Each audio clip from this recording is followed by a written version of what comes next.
is it that arts workers, people who work in the arts, around the arts, and those in opera particularly, I'd suggest, why is it that we still have to justify our existence?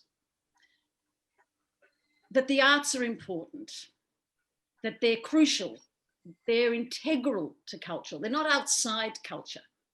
It's not us and them. We, the arts, most broadly, are inside culture.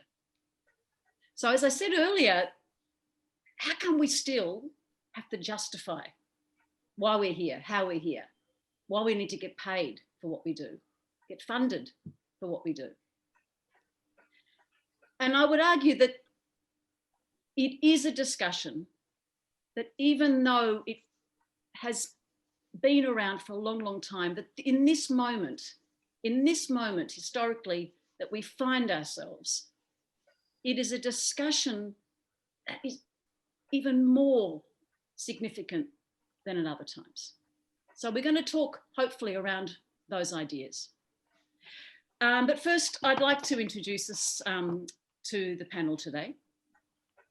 And then once I've introduced you, please, if you don't mind, just saying a little about yourselves, very briefly. And in particular, you know, what your own relationship, interest in the arts in general. So Julian Burnside. So Julian Burnside's an arts philanthropist, a human rights lawyer, and a politician. And you once said, Julian, that without the law, you can't have society, but without the arts, you can't have civilization. Mm. Well, I can do very little else but reiterate that.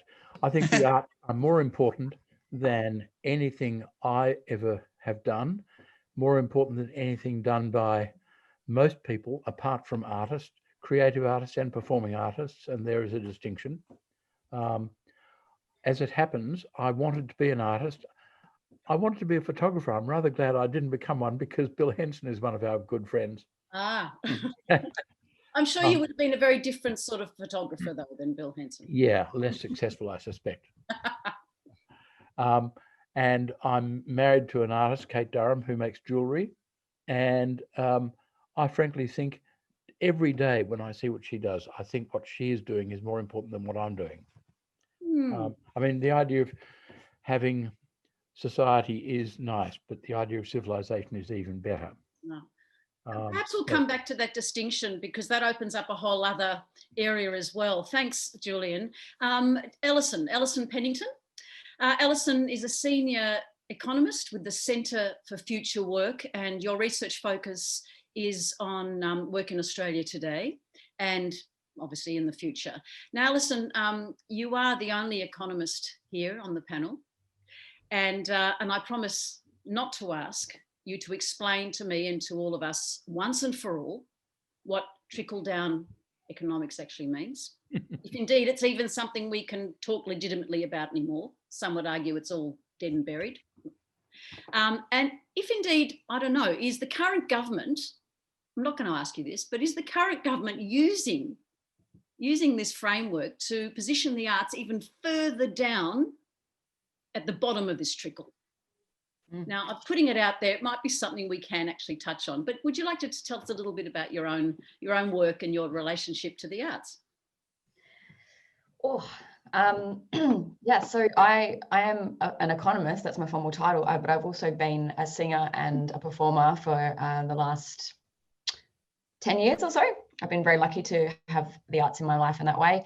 I come from a working class, poorer family in the western suburbs of Adelaide. And I'm one of the children of like the last little kind of remnants of really well public funded arts. And I think Adelaide still has a really per capita, really high level of participation of everyday people in arts. So I had free music education. I got my flute over here, so I play a bit of flute, I play some piano, and I've been a singing teacher for almost 10 years. It's hard to keep that up at the same time as this work, but I make the point in my work as an economist of always bringing the arts with me, because I do truly think that If I'm any good at communicating, if I'm good at getting concepts across, thinking creatively, economics, it has to be a creative and imaginative, more an imaginative profession. I always had to the arts, and I honestly I just wouldn't know who I am without being able to articulate myself through this medium and being able to sit at the piano and just sort of work out, understand myself in the world. Really, it's a really important tool for me. So that's a little snippet of how I come to this discussion, I guess. And there's so much in there that we could also investigate, just even the relationship between economics and the arts, and you are a kind of a manifestation of that very relationship. So Brian, where are you, Brian? Brian Castles-Onion is a conductor, pianist, an historian, and you're also, aren't you, Brian, just a country boy from Cessnock who fell in love with opera at 4 years old and has never looked back, except that you do, of course, look back a great deal, don't you, Brian? Because you're also a very special kind of opera archivist. Sorry, I missed that last bit because it was my slightly witty little sort of because tale. the reception is unstable here, like myself. Okay. All right. So shall I start again? I won't. No, it's okay. I'd probably be embarrassed. Yeah, look, I've been a working musician for over 3 decades. I'm based with the National Company, Opera Australia, and always have been. And I do lots of things. I'm an archivist, yeah, and I'm a record producer as well in a tiny way. But it's part of my interest to know what has happened over the past 100 years of opera in Australia.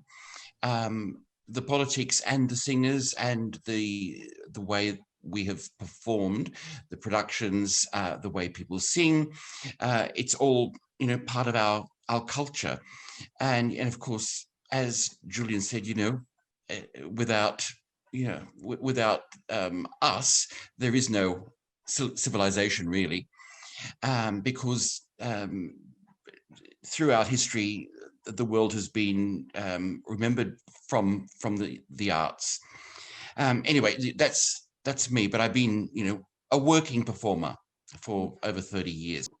And we'll come back also to your direct work with future artists and your passion to keep these new generations kind of going in the arts. Yeah, absolutely. Nigel Huckle is a musical theatre performer. I mean, you're a performer, you're an actor, you're also a bit of a filmmaker, I understand, and a producer, or you have done that work in the past. Is that right? Yeah, still doing it? A little bit. Yeah, and you're also studying a master's in international politics. Is that right? That's correct. Yes. Where are you doing that? The University of Melbourne. Okay.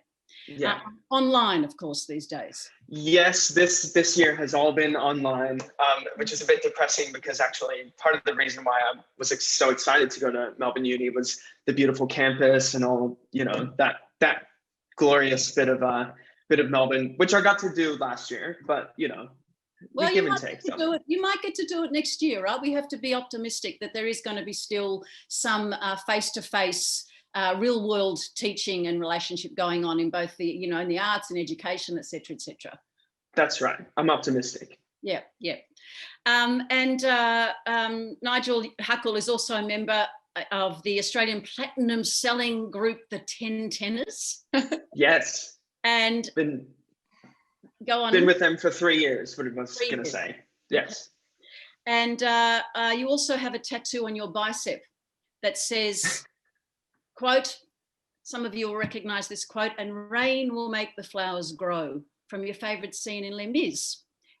You've done some rather intensive research, Ellie. Intensive research in my bedroom, on my bed this morning. No, do you want to just talk about your, just generally your relationship to the arts and about yourself a little more? I mean, we've heard a bit, but maybe about that quote, why it means so much to you. Sure. Well, I'll just first say that I was born in Australia, but I grew up in the US, and now I've been back in Australia for about 4 years. So hence the funny accent. So if you're sitting on the pen or attending and you're wondering where this strange voice comes from, that's how it is. I got my Bachelor of Fine Arts in Musical Theater at Shenandoah Conservatory in Virginia. And one of the things about Shenandoah was it was very, a lot of importance was placed on the foundations of singing. So in my first year, we focused very much on opera style singing, on classical style singing to sort of build that foundation. And while the rest of my musical theater class was singing, you know, art songs and all that sort of stuff, I asked my voice teacher if I could challenge myself in an aria. And that's sort of where my interest in opera began. I wouldn't say I necessarily have a massive grasp of, you know, the history and the art form as a whole as I do musical theater, but that's sort of where my interest with opera began. But this is my second time at the festival. 2 years ago, I was in The Handmaid's Tale, and actually my first sort of foray with Gertrude opera was as Linda's assistant. So I just finished doing the international tour of Les Mis, and I wanted a side job that was in the arts. And so I reached out and asked Linda if I could work for her. And then 2 years later, it turned into a performing opportunity. And that's sort of where my interest in opera has continued. That's a great career trajectory that you talk about there. Perhaps a more kind of I don't know, it's a more, can we say, old-fashioned way of actually moving through those kinds of various pathways towards perhaps your final ambition, if you like, or your kind of passion. I would suggest that given we're talking about the job sort of thing and what jobs mean these days, and Alison, you'll be far more accomplished at talking about such things than I, that, you know, those kinds of trajectories, those kinds of career movements are very uncommon now, or at least less common than they might have been when you, even a few years ago, Nigel, when you started out. Thank you. Finally, but not least finally, Linda Thompson. So a lot of you are already going to know Linda, but Linda's a CEO and artistic director of Gertrude Opera, of course. And it was founded in 2008, which is extraordinary to me, Linda, and probably more extraordinary to you that it's 12 years.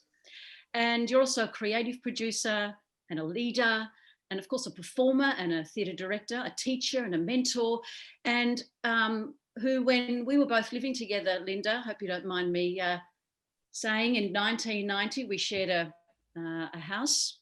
While Linda was winning the 1990 Herald Sun aria, I was an out-of-work actor. And I was hanging around at home. It was before mobile phones, and I'd hang around on the couch waiting for the phone to ring, as you did. And Linda was out winning prizes. So I'd just like to say, Linda, that I watched you with a great deal of awe, and also I watched you wondering how it was that already, even so early in your career, you managed to sort of have some kind of vision that you were reaching for. So we'll come back to that idea, perhaps, the idea of having a vision, of actually going for something. We used to call it having a dream. You know, what that might mean today. What does that mean in today's world, is it actually even a thing we can say anymore? Okay, so we're going to go to question one, even though, of course, we have responded to a few questions already. And I'm going to go to Alison first, if that's okay, Alison. And by way of introduction, Alison, the latest Australian Bureau of Statistics, and these were from last year, of course, because that Bureau of Statistics is going to look very, very different in 2020. But we know that almost every Australian engages in some way, and the vast majority, 82.4%, I believe, I understand, I know because it's a fact, attend cultural events and venues. This demand is a significant economic driver in Australia, with households spending more than 25 billion each year on cultural goods and services, while 600,000 people, possibly more, I'd think, work in Australia's creative and cultural economy. Of course, challenge that, Alison. I did go to the, I did fact check that, but you may have other input as well into that. Alison, look, is there, do you think, an underlying misunderstanding, miscomprehension of the economic viability of opera and the arts? A sort of dissonance, cognitive dissonance, do you think? Well, I think that the quickest way to launch into an answer to this is to say that talking about jobs and talking about any sector of the economy is a politically charged event. You know, it's no surprise that you know, a large sector of our democracy is dominated by a discussion about mining and resources being the backbone of the Australian economy. It employs very few people, but we talk about the jobs in that sector a lot. You know, and actually, more labor intensive, larger sectors, we don't talk about the importance of jobs in them. And actually, yeah, the arts employ huge numbers of people. By my numbers recently, even after with job losses during COVID, 200,000 people are employed across, you know, the arts broadly. And that doesn't even think about the arts as if we want to measure the economic impact of it. It's not just direct employment, right? Because creating an environment of creativity, it creates inputs that add value to all industries. So it's, yeah, acknowledging and measuring it is difficult, but definitely it's no surprise that the arts have been completely ignored in the government's response to COVID. And they've drummed up the importance of making sure businesses and firms can transform in this time and be able to reboot on the other side. But they have denied, you know, important critical funding at a time of crisis, and it's putting the arts in a position that's going to be very hard to reboot. So I think a large reason for this, and I'm kind of, you know, that's a big remit that I'm responding on, but a big reason why they, we could talk forever about why the arts are attacked, but generally the arts requires public funding. There are obviously elite forms that they can commodify, and it can be a high value good that people, you know, spend a lot of money on. But generally, it's got to be something that receives public funding. And we are currently under a government that is hostile to the public sector and to public funding. They'll give heaps and heaps of money in subsidies and, you know, instant asset write-offs to the mining sector. But acknowledging the arts means giving public funds to the arts. Same thing as education and, you know, the healthcare system in many ways too. So yes, the arts is an incredibly important economic industry, but of course we don't want to fall into arguments purely pointing to the size of the sector, the wages that people earn, those people spend into the economy, and that increases consumption spending. And, you know, it's a big sector, but it's also part of our struggle to defend the arts now is to not make purely economic arguments for the arts, because we don't want to go down that rabbit hole, I guess. But I think one interesting stat I'll leave at the end of my response is, you know, the way we got out of the Depression in the 1930s was by expanding labor-intensive jobs. The arts is an incredibly labor-intensive sector. And if the government is looking for ways to stimulate the economy and get people back into work, it is the clearest way, one of the clearest sectors to be able to do that. And, you know, the Australian Institute's done a lot of research on the arts, and $1 million that we put into the arts would create 9 jobs. That same $1 million put into other sectors like construction would only create 0.9 to 1.3 jobs. So it's jobs intensive, it's jobs rich, and in a time of a depression level labour market crisis is exactly the kind of sectors that we should be supporting and investing in. But yeah, it's a political challenge really at this point. That's a fantastic response, and it opens up so many areas of discussion. And the first thing that comes to mind, and I'm going to open it up to the rest of you, please, if you'd like to respond to Alison, or at least, you know, feed into these themes that she's raised. You know, why? Again, I get back to that original question that's the subject of, you know, our discussion today. Why do we still have to justify our, you know, the role of the arts, which is it is an ideological, political sort of discussion, isn't it? So would anyone else like to respond to what Alison's been raising here? Yeah, I think Alison is exactly right. Unfortunately, in Australia, we have for a long time had the attitude that if you can dig it up, it's useful. If you have to work for it, it's not useful. And she makes the point that, you know, there's 200,000 jobs in the arts, and politicians need to think about that. The problem is that people in politics seem to think that the arts are intrinsically political, which is crap. And in particular, they think the arts are left-wing, which is also crap. And that's why it is very, very difficult to get political support for the arts from either side of politics. You may, even though you introduced me as a politician, you may get the impression that I think most politicians are rubbish, and I do think that. That's good. That's a very good position for a politician to start from. I think that's great. That skepticism.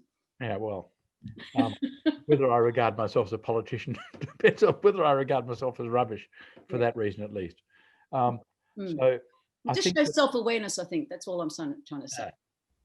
Well, I do think I agree with Alison. I think that the arts could provide a basis on which societies or our economy can be revived, but it would also do great things for our civilization.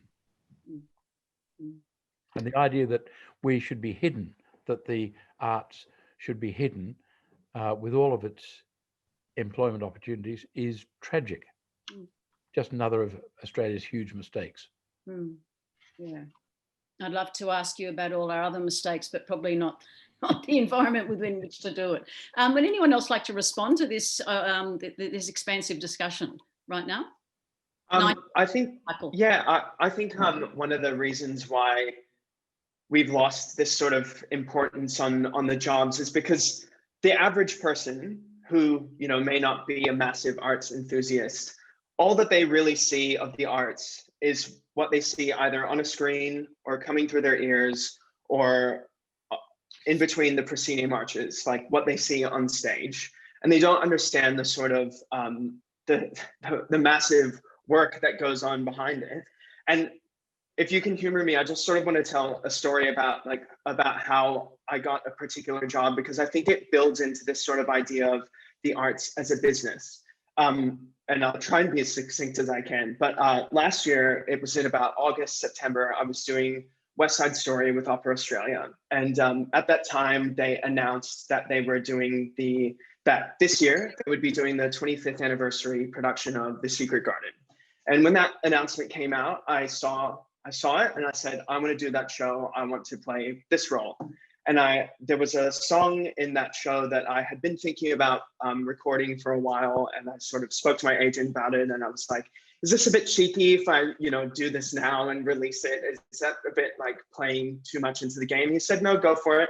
And so I recorded one of the songs from it, put it on my YouTube channel. Great. And then one day during tech, one of the associate producers at Opera Australia, who was doing West Side Story and Secret Garden, she came up to me and she said, Dickon, huh? That's the role that I was going to play. And I said, yeah, was that too cheeky? Like, should I have done that? And she said, no, go for it. Like, if you say that you want to play something, go for it. So we got into a discussion. I had sort of spoken to her that I would be away during the audition season because of a 10 Tenors tour. So we got to speaking. I was going to be in the US during the audition or just before the audition. And so I could potentially meet with the director in New York. So basically I sort of set up this legwork to meet with the director, release this video, have a coaching with a musical director in Sydney. All of that sort of lined up and I put that legwork in, and that's how I got the job. And I don't think people understand that through that, I had to create for myself a strategic plan. I had to market myself. I had to rely on my networks and all that sort of stuff.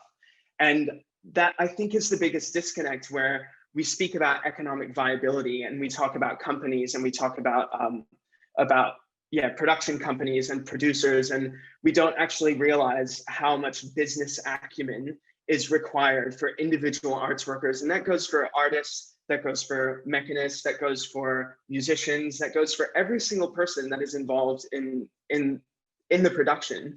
They all have a story about how they had to use their business acumen to land this job. And I think that's probably the biggest disconnect, I think, because people in the audience don't see that work. they don't see that work, and also there are assumptions made, are there not, that that as artists you just make art. That's what you do. That's all you do. And exactly. So, yeah. And so that, you know, it brings up this, going back to the job thing, maybe we can talk a bit about training, that, you know, just, I believe also, and here's a bit of research I did on my bed again, that Marina Pryor once described you as a triple threat talent. Now, those are, you know, we all probably know what that means. You know, you're an accomplished actor, singer and dancer. And I'd also suggest that you're also a businessman. So, you know, I mean, this idea that we need to maybe further expand our skill base, to use the lingo, as artists. You know, Linda, maybe you'd like to respond to this kind of area around training and you know, job readiness as we've come to understand it. It's a huge topic if we start talking about job readiness, because as some of you may or may not be aware, I was head of voice at Monash University for 7 years. The idea that somebody could go to university and come out job ready for a career in opera is a disconnect. Opera is unashamedly elite. It requires skills that most people could not even contemplate. The ability to slice your brain into so many different elements to cope with just the requirements of singing the score, let alone being in a production and also making it look easy. I think that for general public and many artists themselves, just working in the industry is a dream come true. That doesn't mean that the harsh reality of living that dream can continue without ongoing personal development and training. And it doesn't matter if you are Anna Trebko or Kirita Kanua, your training never stops, and the job and upskilling never stops. And now we have an added complexity of singers, performers, musicians, anyone involved in opera has to be tech savvy. There's no way that you can possibly, unless you have a personal assistant with you 24/7, you are going to need to be able to negotiate your career via technical means, as well as do all the traditional on-stage stuff. So I think that the more we can talk about, we don't want to, as artists, to play down the dream aspect, because that's a big part of that, the communication, that we give people this joy that we feel to be doing what we do. But the reality is that you know, food still needs to go on the table, and you still need to try to get the job that you want, and you're now up against more and more people for fewer and fewer jobs in the industry. So. I just add to Linda's comment. Yeah, look, I went to the Conservatorium of Music, you know, and did a piano performance degree and all that, and you know, I was very good. And the day after I finished the Conservatorium and university on the same day, the next day I started work as a repetiteur with Opera Australia. My 3 or 4 years, however long it was, of study at the Conservatorium gave me no indication or no training to what was required being a repetiteur. I didn't realize, you know, that simple things like when the assistant director says we'll go from, you know, bar blah blah blah on page 20, that you actually had to wait until the singers were in position, you know, to start that. And, you know, it was a sharp learning curve. So the first thing is that I do believe that universities and tertiary education don't give any concept to what is required as a performer. The second thing is the importance of social media. But with the social media thing, I think 3 years ago, I was doing a bohème at the Sydney Opera House, and we had not famous, but well-known and respected American soprano. She'd flown in just a couple of days before opening, and during the entire rehearsal period, she was on social media. And I remember, you know, we on the deathbed in Act 4, of course, no one is allowed to be on phones in rehearsals. She was there with the tenor, crying over her dead body, and she was on whatever it was, you know, letting the world know that she was at the Sydney Opera House doing, you know, Mimi and Bohème. And you know, that is just what is expected these days. And I do know that with auditions, with certainly music theatre performers, you don't get an audition, even a first audition, which isn't even with the actual director, unless you have a certain number of followers on Twitter or whatever it is. It's just part of the course now. And even when you're doing productions, even in opera now, you get an email saying that they would very much encourage you to be promoting the production online. So it's a new world. So you got to be publicists as well. Yeah. Yeah. So the whole notion of being a performer is expanded into also performing yourself, performing a version of yourself online. So you present, yeah. So you have to learn how to be a social social networking performer as well. So that's true. Yeah. Alison, just to you know, on this. You know, Julian, you've said that you know, in a recent piece that you wrote on your website, that the economic rationalists will not be tempted to provide philanthropic support for the arts because that produces no saleable return. The economic rationalists will not be tempted to commission music unless it has a good chance of generating royalties. Alison, would you like to respond to that? Well, yeah, just to say, well, we don't have the same expectations of other public goods, of other key critical parts that hold the fabric of our societies together, that make economies possible. So I think this is the problem, is the arts is continuously held up against other commodified, profitable, you know, products and expected to produce in the same way. But it's not. I would say, of course, this is part of the economic rationalist regime that we live under, that they apply those same requirements to lots of public sector goods. But, you know, thank God we have the Medicare system and public education. And these are institutions that are constantly under threat because it's the same thing that you know, people on the right of the spectrum of politics say about these areas. They cost a lot of money. They should be able to stand on their own 2 feet and be able to sell themselves in the market. There shouldn't, of course, there's going to be markets for the arts, but the arts are a fundamental public good. And once we recast it in this light, we expand the accessibility. Everyone should have access to the arts in the same way everyone should have access to a doctor when they're sick. You know, I think this is the way we have to, in order to reboot, you know, and rebuild the sector. I think it needs to be recast in that sort of public good framework. Can I just jump in there, Elle? Yes, please, Linda. And just say that access is the key, that we look at Germany, particularly in operatic terms, with their opera house in every little town.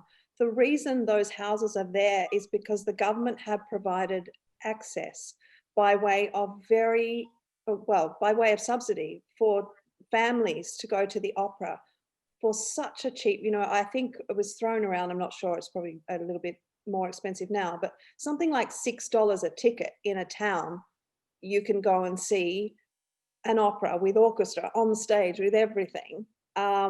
It is all about access. And so that becomes people's expectation that they can access it. And then if it's not there and they can't access, then they become part of the, for want of a better word, lobbying behind this is my right as a citizen to have access to this quality and this particular art form. Would anyone else like to respond to that? Because it just brings out, doesn't it, this, you know, in Australia, this, and I'm sure other countries, of course. In Australia, this I think anti-theatrical prejudice that exists very deep in the kind of consciousness of for some reason, and it is a philosophical discussion too, as well as a political one. You know, this idea that the arts, in particular the opera, is elite. This word comes up all the time. This idea that, you know, it's only for those that get it. It's high culture. Is that all about access? Is that because it's so expensive to go to the opera? And of course, you know, when I was a theatre critic, I went and saw everything. I saw 3 or 4 pieces of theatre a week. It was fantastic because they didn't pay for my tickets. When I stopped being a critic, I couldn't go to the theatre anymore. I could go to small bits, or I could get the odd comp maybe because I still had friends in the business, but I stopped going.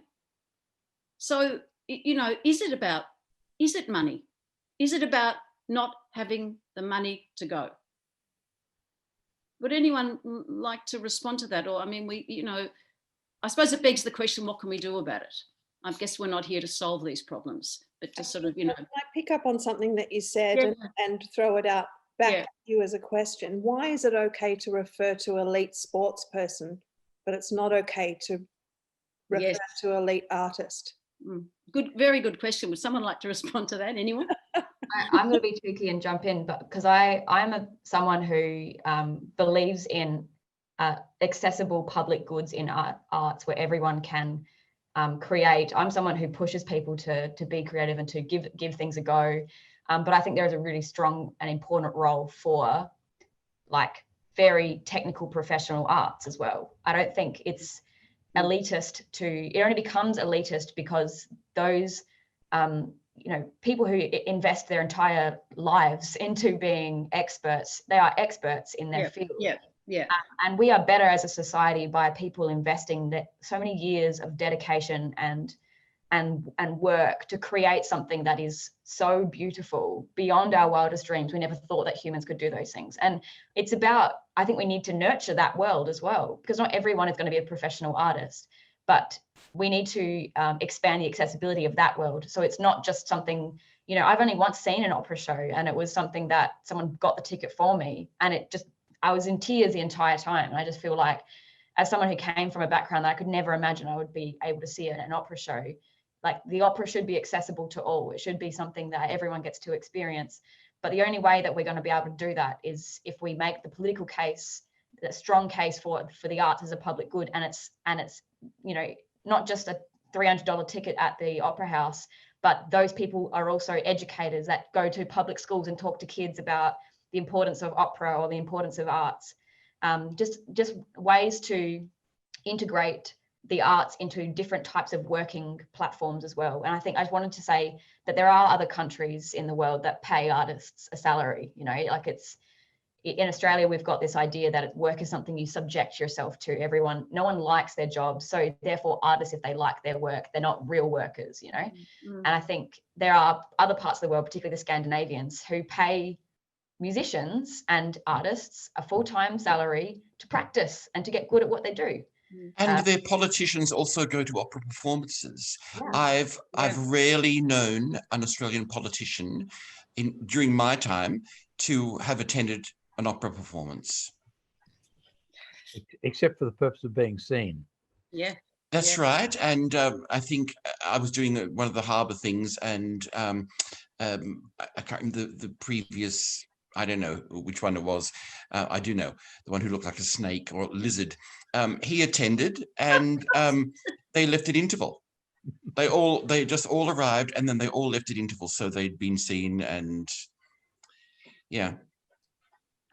I just want to pick up on Alison's reference to investing. People tend to think that investment is only worthwhile if it gets a monetary reward. And I think that completely misses the point with the arts. I think the arts, well, I can't remember when I said what you quoted me as saying, but I completely agree with it, that without the arts, we don't have civilization. It's very interesting to compare the way different areas of activity are considered. Everyone Everyone has heard of Leonardo da Vinci or Michelangelo. Everyone has heard of Ludwig van Beethoven. Everyone has heard of Leo Tolstoy. Can anyone name a lawyer or, sorry, Alison, an economist or an accountant who lived and worked at the same time as any of those people? The fact that we remember artists, great artists, is part of the culture which we inherit, which we are putting at risk in Australia, because frankly, there is a real possibility that with Australia's attitude to the arts, we'll just end up, our time will end up as one of those sort of thin grey layers in the morphology of Australian history. We'll just be nothing. You know, it's often said, isn't it, that, you know, our history departments are closing or being kind of deprived. Our humanities departments are being deprived. Most recently, we've learned that performing arts courses have been ditched. You know, this kind of anti-humanities prejudice, this is working well and hard within our environment. And the effects of that are both subtle and overt, particularly now during COVID, really overt. It's all out there, isn't it? It's all exposed. You know, what this government, what a lot of people, not just the right wing, I don't even know if we can make those distinctions at this point, what they think of the arts. It is, you know, I mean, it is there for all of us to see, as well as you were saying, Alison, how, you know, how other environments, other sectors like the healthcare sector, et cetera, to education, how that's viewed, you know, where that sits in the kind of prioritising of these of essential services, I'd suggest, like you were suggesting earlier. So, you know, does anyone want to just kind of step in here? We've had a lot of commentary also. I don't know if you guys can see this, a lot of commentary from our audience. Look, you know, but perhaps Linda, I know it's 11:17 now. How long can we go for here? Because obviously there are so many other things that we can talk about. We have till 12, so we can probably move on to another one of the set questions. But I just wanted to say that this idea of going to university and then getting a job was a reality for me. There were full-time principal artists' job with the national and state company. Those jobs no longer exist, and that opens up a whole other conversation about, does this sort of the gig economy held up as the ideal and the best way for artists to work because it gives them flexibility? And I'm putting that out as a challenge, in that artists have been made to work to make the gig economy work, and it does not work for artists. And we've seen that now with COVID, with no one being very rare that a practicing professional artist is eligible for government support if they've been working in a gig economy. And what most people in the community do not recognise is that the COVID episode has really clobbered the arts. You know, people engaged in the arts have really suffered as a result of COVID, and venues that are exclusively dedicated to the arts have suffered equivalently.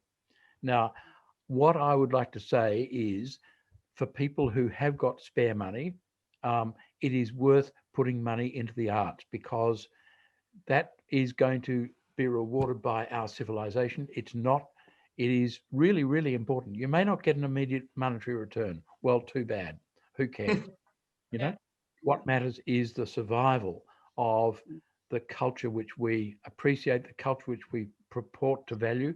I think it's awful that people are being discouraged from studying the arts at university. You know, the cost of an arts degree is now going up. Now, about $50,000 now. Hey? $50,000 for an undergraduate degree. Yeah. 3 years. Whereas degrees that teach you useful skills, that is to say, skills that will produce an economic return, they are becoming less expensive. I think it's tragic. We are destroying the society that we live in and purport to value. So, Linda, you suggested that we go to some of those set questions. Some of them have been kind of covered, in our broader discussion. Is there something you'd like to ask? Ask the panel or ask more broadly? I know that Nigel wanted to address the implications of the higher cost of university training. What I'm seeing and what I have seen over the growth of our company in 11 years is that it's not just work around opera and performing that has become more difficult to get, but the types of jobs, this whole, and this is probably an Alison topic, she can talk much more knowledgeably about this, but my old-fashioned idea of casual was that if you were a singer and involved in a production and you had a casual job, then you went to your employer and you said, I have to be available to rehearse the Yarra Valley Opera Festival for 3 weeks full time. So I can't work those hours. And that used to be a thing. Now, casual is not casual. A boss says, these are your set hours. You've known about them now for a week. You cannot change them. Well, what happened to casual? I think singers are finding it difficult to fit study, performance, experience, training into putting food on their table. And the structures around employment have become so fixed. Casual is a fixed contract as far as I can see. I actually lost a job while I was working at a cafe because I had rehearsal for The Handmaid's Tale. And I said, I have rehearsal, and he's like, no, you have to come for this staff meeting. And I said, no, I'm a professional performer. I won't be coming to your staff meeting. I'm going to rehearsal.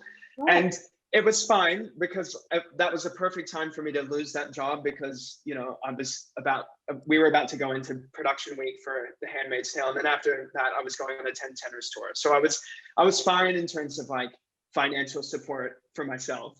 But what Linda has just pointed out, it was a very real experience for me, and it was a bit hostile from this cafe owner. And even a couple of days before, I had to leave work for an hour to go to a callback for another show. And just me leaving for an hour was some sort of major drama. And I had to point out to him, I said, I run a business just like you run a business. I have put years of training into this job. I am not going to skip a callback so that I can hand people coffees for an hour. That's just not what I'm going to do. So sorry if that is a bit confrontational, but that was the result of juggling the sort of casual atmosphere that Linda spoke about. I just wanted to add one more thing about the COVID situation, in that at the beginning, I remember being involved in sort of a Twitter discussion about do we call ourselves the arts industry or the entertainment industry? And the juxtaposition was that if you're in the entertainment industry, you're making lots of money, you're making millions. That's you're in entertainment, you're doing fine. Whereas if you're in the arts industry, you should have gotten a real job. Like, the arts aren't a real job. Like that, that's your fault that you sort of went into that.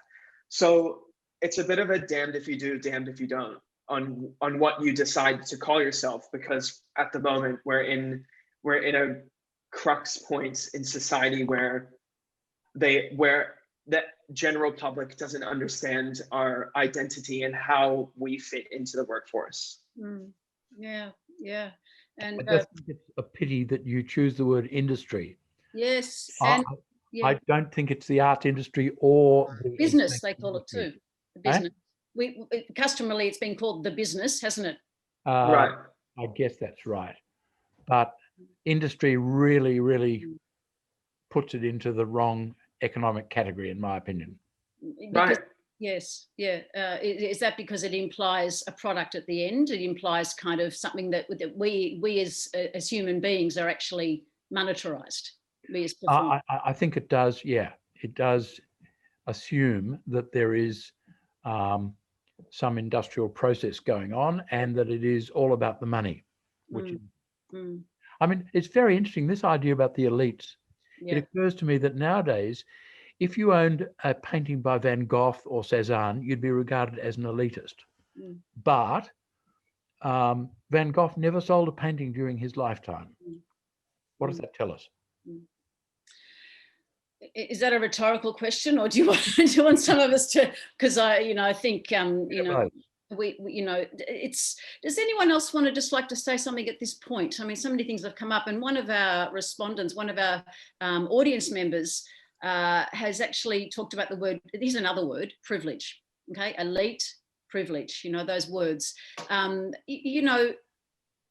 Are artists privileged? People that work in the arts, are we privileged in some way over other jobs, do you think? I'd like to talk about that because the first step is training, right? And at least in the United States, to get into a training program, to get into a conservatory program, nowadays you have to pre-screen with a video audition. And then after that, you have to go to the university conservatory to do that audition. And then you have to get in and pay your way. So the pre-screening has a fee. The travel to the university campus to audition in person costs money. Then obviously you have to pay tuition wherever you decide to go. And these two audition processes are however many institutions that you apply to. So all of that money just to get a chance at accessing training, that is a privilege. And I think it is a reason, it is a reason why we're not seeing the diversity in our industry in our sector, in our culture, that we're having such a reckoning right now with inclusiveness and diversity. And the main reason why we don't have that is because people who are at a socioeconomic disadvantage to begin with, they may see a beautiful performance and they ask their parents, can you support me while I go to art school, to drama school, to conservatory? And those parents don't see any sort of return. And so how are they going to feel confident in sending those kids to school to get this sort of elite training that they need to have success? And I think that is a massive disconnect that we have to find a solution to if we're really going to go to the next level in the arts of making it an inclusive and accessible thing to see on stage. I think also there is just to pick up on that, Nigel, I think that for me growing up where opera wasn't a part of just did not enter my world. There was a lot of music, but not opera or classical music. You need to give a child the confidence to dream. And so you are excluding people by not even providing access and the opportunity for that person to dream that, hey, maybe I could be that, maybe I could do that. And then it comes down to how do you convince the people around you that supporting you in such a way is worthwhile when we have this attitude that it is not a real or practical or sensible pursuit.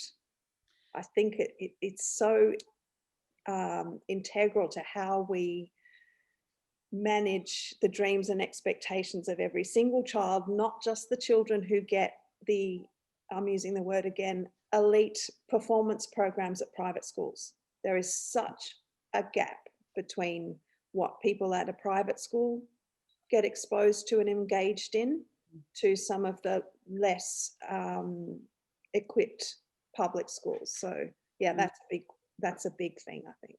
And I think the answer to your rhetorical question, Linda, is that you'll only get that breakthrough when people begin to see that the arts are intrinsically valuable. And frankly, we really are going to need the people who are elites to understand and appreciate and support the idea that the arts actually matter in and of themselves, regardless of financial return. I was just going to share just a really quick little story, I think, that cuts across these themes, because I've got 3 brothers, and we've all done music because my parents were in a folk band. They were in the kind of bush Celtic music period. That was a phase. But my youngest brother is a shit hot guitar player. He's a jazz guitarist. I also studied jazz at the conservatorium, but Nicholas is like above and beyond all of anything that we could ever achieve. And it was a really interesting development for us, because we have a very strong working class ethic of work really hard, get a job, get a good secure job. And that's the best we could do. Not the best we could do, but you have to strive for that level of income support, and then you can dream. That was the idea. And so because Nicholas, from a very young age, since he was basically like 13, 14, he's just like, I'm going to be a musician. I'm going to do it. He didn't finish year 12, and the bridging course that got him out of school into university now doesn't exist, because it was run by TAFE, which is the vocational education sector.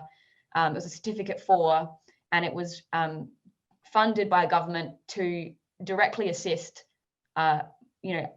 families or kids who didn't come from wealth to be able to get into these prestigious university courses. And he's gone on to get full scholarships worth $100,000 at Manhattan School of Music. And we basically have spent the last 5 years pooling our funds together across our family to allow him to keep pursuing these opportunities, right? But always he's had to, I think it's been interesting to see, we at once believe that the arts are so important and we are so proud of what he's achieving. But at the same time, he's consistently dealing with this narrative of but it's not a real job, but how are you actually going to pay your way? How are you going to get by?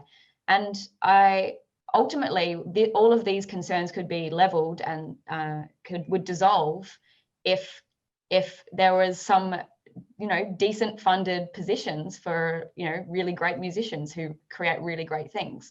And I want to bring us back to the point I said before, there are countries that do this. So I think it's absolutely about privilege, but that's a great unfortunate thing that we would create a society where basically money gives you the pathway into creating, because there are so many stories and so much capacity and potential in all people. If anything, some of the best art that we've ever known has come from people who come from the bottom. But we have to provide pathways and support them to be able to get there. Yes, and we're going to open it up to our attendees for questions. Just very briefly, you talked about TAFEs, and we are talking about training as well, of course, which is a crucial part of this discussion, because we're talking about jobs. The thing about TAFEs, and I worked in that sector for 7 years, when the guts were pulled out of it financially, about 5 years, more than that, the government pulled the guts out of the TAFE funding.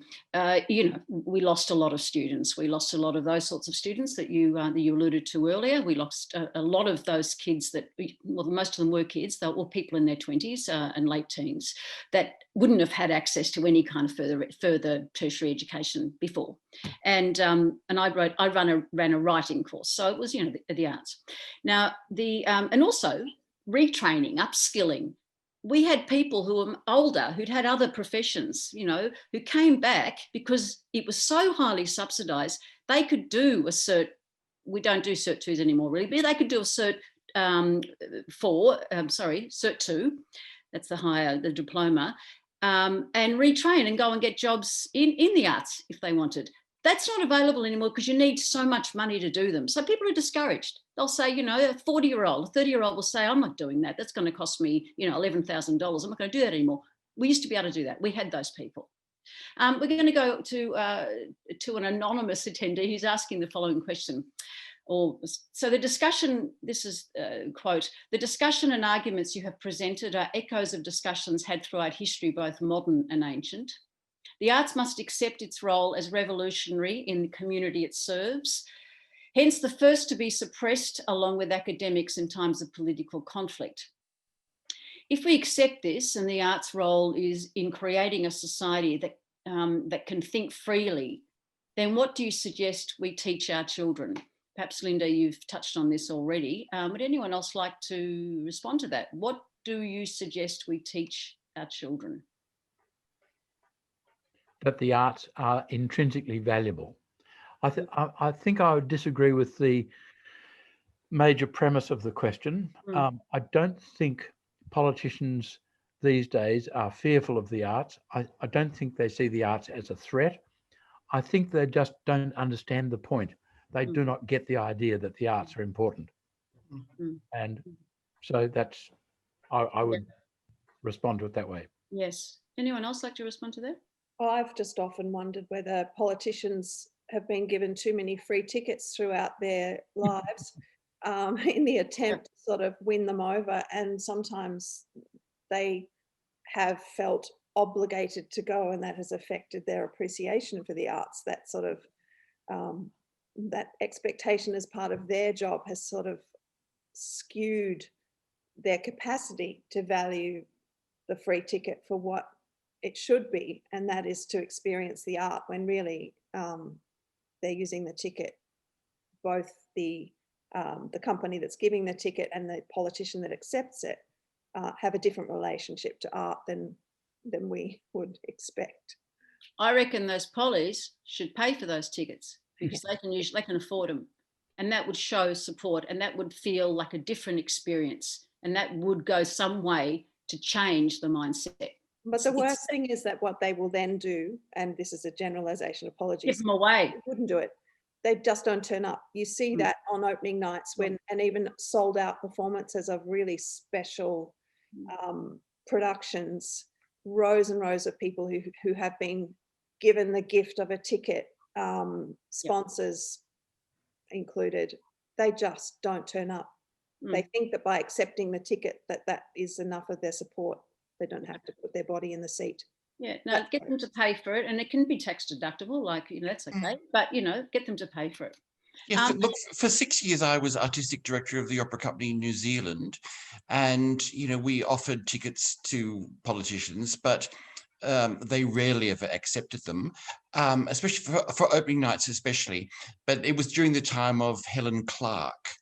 And at performance number, 4, 5, or 6, she would stand, Helen Clark, the Prime Minister of New Zealand, would stand in a queue at ticket office to buy half a dozen tickets for that performance.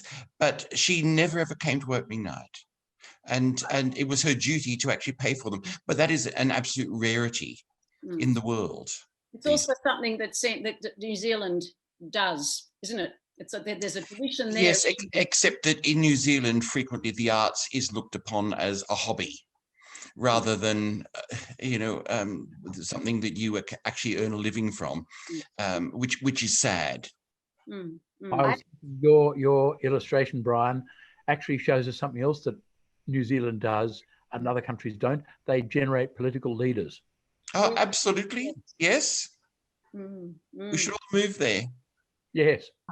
Can we do that? I think Joan's a rock star. I was just going to say to the anonymous attendee, I do actually agree with the question, or like the way it was framed entirely. I think there is hostility to the arts because there's a recognition that it's a critical thinking faculty. It's dangerous. It's dangerous. If you're an artist, you are living on the edges of the human experience, and you're looking at things around you, and you are putting it through the lens of empathy and feeling and interpretation. And these are critical thinking capacities. And it's, for me, no surprise that, particularly during the Howard years, there was a lot of investment, and Howard knew what he was doing, a lot of investment in discrediting the arts and building up the Anzac, pro-war, don't think too much, think too hardly about it, thank the war, the people who saved us, and don't think critically about what happened in war. But it was just, I do think that there has been a conscious, and there is a conscious position, at least within the current government, and they've held it for many years, to discredit the arts as it's part of their politics. So I come from a background where the arts is always positioned, and there's an acknowledgement that what we are doing are pushing boundaries. Yet we've accepted that it plays a role in challenging the status quo.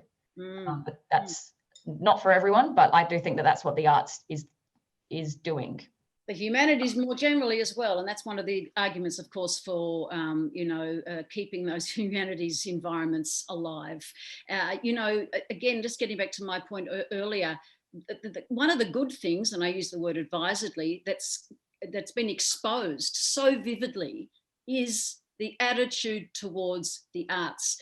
And this can't but be good in so far as perhaps energizing and encouraging revolutionaries amongst us to actually act now. There is it kind of will stimulate action that crisis often does. Let's hope so. There's a question, Linda, from Gerald Brinson. Yes, right? I'm allowing him to talk right now. Okay, so do I need to do anything my end? No, here he is. Okay, Gerald, you'd like to ask a question? You're muted there, so can I unmute you? No. He's just been asked to unmute, so. Okay, good. So okay. Gerald Brinson is going to ask a question to all of you guys. Gerald, okay. Go ahead. Yes, can I be heard? Yes, perfect. We can hear you. The extent of political antagonism at the moment hasn't always been so. I mean, I just used the example of that we've had a Minister for the Arts in the past. Yeah. We don't have one with that in their name at the moment. I remember back to the Dunstan and the Hamer times, and the fact that a lot of stuff is contracting means that it has been to some extent, to a greater extent there than it is now. Why do you think the change has occurred? What do you think has led to this, to the current antagonism? Yeah, thank you, Gerald. Would anyone like to respond to that? I mean, antagonism, hostility, prejudice, all those words keep on coming up.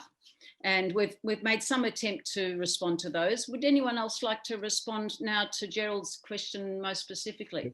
I think it's a really, really good point. Yeah. I mean, I completely agree that Dunstan was important in that regard, but so was Gough Whitlam. Gough Whitlam, I think, made himself Minister for the Arts because he actually understood what the arts are about. I expect that New Zealand always has a Minister for the Arts. I think the reason we've got to the position we're in is that politicians have progressively managed to make us think that the arts don't matter, that the arts are simply an economic drain on the community. They simply have done nothing to persuade people to see the arts as a significant contribution to the community, and that's tragic. Yeah. And I think I blame the economists for that in part. Sorry, Alison. No, I don't think you should apologise. I think it's absolutely true. We've been in an environment since like the mid to late 70s of the hostility to the arts being a product of a hostility against public investment, and it's a small government mantra.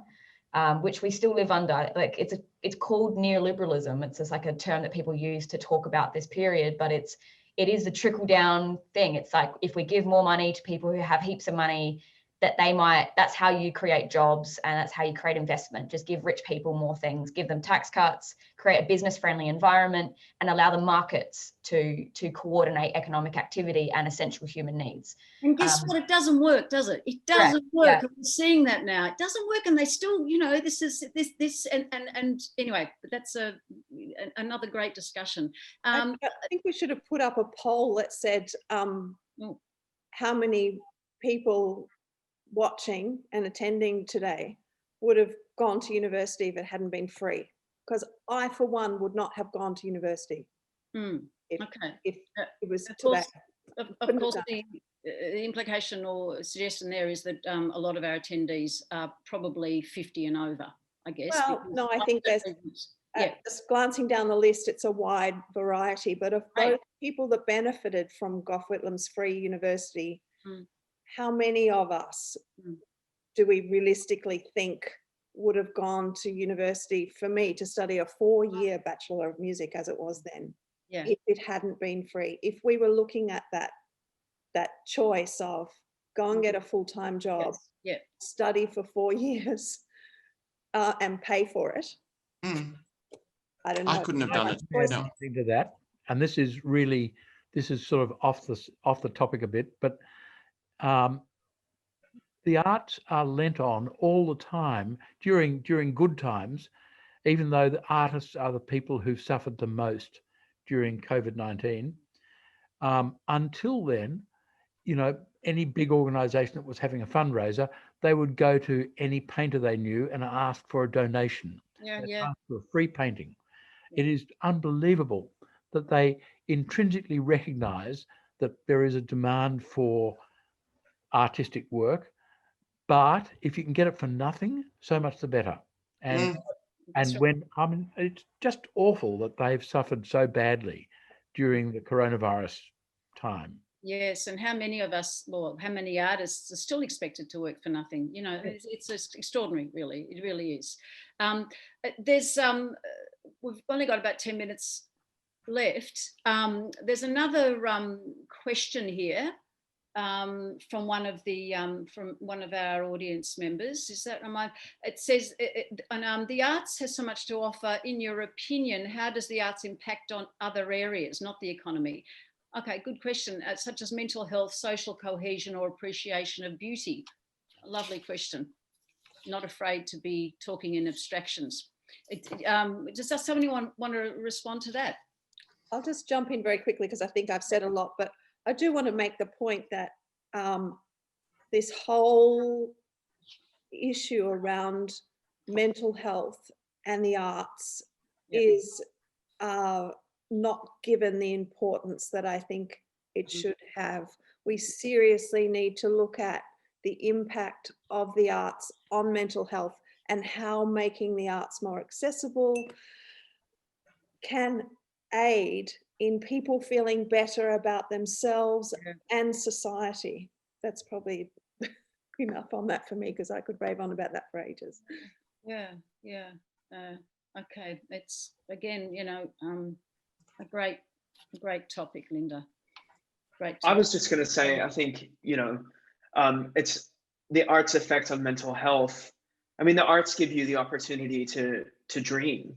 The arts give you the opportunity, when you're sitting and watching, to be mindful of what's going on screen or on stage, and you don't have to think about anything else that's going on. You just get to focus on one thing that whole time. And I think it's something that we always touch on when we're talking about the arts, but I think it's really that escapism. And there's eras as well of like after 9/11, there was a lot of genres that came out that gave people, at least on Broadway, there's a lot of comedy that came out that gave people the opportunity to escape that sort of social, the atmosphere that was really draining on everybody. And I think about social cohesion, I think the arts gives people an opportunity to create community.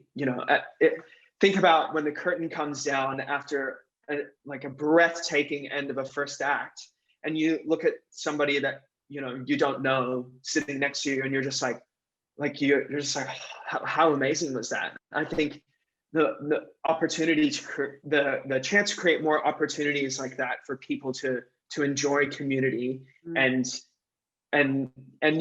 come together and experience that escape together. I think we're desperate for the arts right now. Really, we're going to find out that I think history will tell us that this sort of economic disregard for the arts will be a really detrimental consequence on the public health situation.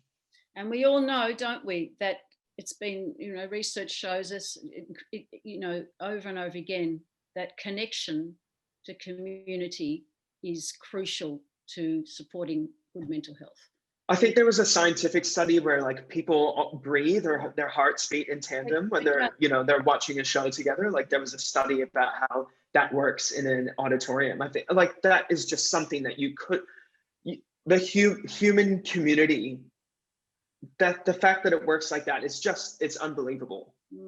Yeah. 73% of Australians have said that the arts have improved their mood and quality of life during. What's that percentage again, Alison? So I didn't. 73% of Australians. Right. So there is more and more work coming out, and the arts sector is pushing really hard. But it is as Julian has said, it is heartbreaking that in a time where Australians have been reaching and wanting to find the arts more and more in this time of isolation, those people have been completely left behind by government support, and couldn't get onto the JobKeeper wage subsidy. It's dispersed creative groups. People are now untethered to each other, and it's created all this fragmentation at a time when I think there's so much evidence that Australians really, really love and need and want the arts, and they want locally produced things too. That's what also like some of the survey data shows. So I thought I'd just leave that with you guys. At the risk of sounding political, can I just mention that political. In Victoria, Daniel Andrews has actually done pretty good things for the arts in recent times. Yes. Especially in response to COVID. Yes. He has made more and more grants available to more and more people in the arts. Not enough, maybe, but it's a great sign. And I think I'll just put it out there. It's time for an overhaul of funding for opera. Because the idea that you can give an enormous sum of money to one state-run institution and leave the others to, fight like fish for the scraps is just inherently unfair. But it also disrespects the artists who do not work with that one particular state-run company. So. Yes, I think that's time for an overhaul. Thank you, Linda. Just again, we've got 8 minutes left here. We've got a question to all the panelists from someone. It's a question from a Gertrude Opera Company young artist. And this is the question: how is the future of opera going to be affected by COVID-19? When developing shows, how will productions possibly be reframed? Or does the panelist see a new wave of original works designed for social distance? Okay, a good question, a pressing question, and yeah, how would anyone like to respond to that question? Nigel. I may be a bit detached from the reality and the science and all of that, but I think to imagine that we're going to be social distancing for decades or centuries after this, I think is honestly a pile of crap. I think we have gotten through our sector, the arts have gotten through pandemics for millennia. We have been performing on stages for millennia. We have come through all sorts of situations like this before: the Spanish flu, when polio was an epidemic, or a pandemic. That in the United States, they closed cinemas during the summers to limit the spread, and pools and all that sort of things. And then we adapted once we had a vaccine. And I feel like we have to be optimistic that we will adapt because of this, but we will get to a place again where we can enjoy the arts like we have before. I feel like we can't let ourselves wallow in this atmosphere that we're never going to return back to the arts as we know and love. We can't. I think we have to be optimistic, and adaptation is good. It strengthens us for sure, but there will be a time again where we can enjoy it. And we'll, let's be a bit more optimistic here.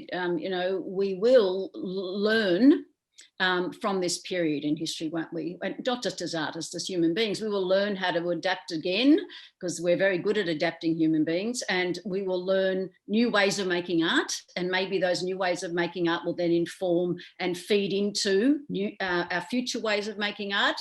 And as human beings too, you know, we need to be with other human beings physically because of what happens to the way we feel about being in the world, and the way that we are sort of the mental health thing, the way we can kind of feel better and about being in the world. I think Linda, the value in what we can't forget is that in order to get to that place where we have these brilliant productions, there is a trajectory, and that can come from people being disciplined about their own individual practice, but the majority of that trajectory comes from the coming together of artists to keep improving and developing their capacity to do what they do in public. If we don't support artistic companies, and we don't support the artists that make up those companies, that's where the difficulty comes when we come back on stage. We are looking at losing some of the best years of some of our mid-career artists. We need to support the artists, or we are losing some of our cultural, you know, so I always talk about it being a little bit like a relay. We pass the baton and we can't drop it. And that's what's happening at the moment with the lack of support for artists to be able to put food on their table. It means that we lose some of that transference of artistic, you know, you can't buy it. No, no one could walk in the door and say, make me an opera singer. It's something that you cannot pay for. It's interesting because the way that businesses and industries talk about skills and retaining skills and building up the skills and capacity, it makes or breaks industries. But we don't apply that same lens to the arts. And what happens when you lose, like you say, an entire tier of mid-career artists? To the question, I think my eyes are also really firmly planted on what happens in Victoria, because it is internationally leading in terms of its response to, you know, getting rid of community transmission. And I do think state governments are going to play a really strong role in actually reflecting the will of Australian people, which is that Australians love the arts. They do. And they want it. We might not get the Commonwealth government funding we need, but there's going to be, I think, a really interesting experiment here in Victoria about transforming and recreating artworks in open air, open spaces. And I think it's going to be really an innovative and interesting time. And you can best believe it'll be artists doing all the leadership and all the work on that front. In that sense, like I liked Nigel's, you know, he's spoken like a real artist. Artists lead. They are leaders in our community, especially in a time of isolation. You know, I've got some artists that live down the road. I'm in Brunswick, and they go out every day at 4:30 in crazy costumes and do improvised dance for people walking down the street with their masks on watching, and they bring their kids, and you know, like they need to create, but at that moment is creating the leadership for everyone in this community. So I think that, Alison, you could actually encourage some of the arts. I would love to see the whole arts community gang up together and say, we're not going to give free tickets to politicians anymore. We're going to denounce the politicians for failing to tell everyone how important the arts are. That's the way. It may take a while, it will take a while, but that's the way to get decent community support for the arts and proper community access to the arts. How do the flagship companies do that, Julian, when the bulk of their funding comes from the government? How? They'll just have to take a risk. Right, as artists, so we're perhaps concluding this discussion on a call to arms from Julian Burnside. You know, that's another discussion again, because artists have become increasingly fearful of, you know, I think to an extent, because they're frightened of losing their jobs, you know, if they've got them, you know. And again, that gets back to that thing of, you know, don't encourage discussion, don't encourage dissent, don't encourage, you know, people getting together and actually discussing these things critically, because, oh my God, they may actually take action. And that's dangerous. That's dangerous. Let's keep them quiet. Let's keep them quiet. And as we know, artists have been through history forever been the noisy ones. The noisy ones that are prepared to take the risks, the noisy ones that will find creative and imaginative and outside the square ways of communicating. We need our artists more than ever. I'd like to thank everyone for being here today in my study, in my room, because it's been a fantastic discussion. I'd like to thank our Linda Thompson for what you've done and for maintaining the faith. And you've done an extraordinary job. And for all the rest of us here, Julian Burnside, thank you, Alison Pennington, Brian Castlezang and Linda Thompson, as I've just said, and Nigel Huckle, thank you very much. And thank you to our listeners and our watchers and to everyone out there who's fighting the good fight. Thank you. I'm Ellie Valenti, and thank you for being with us.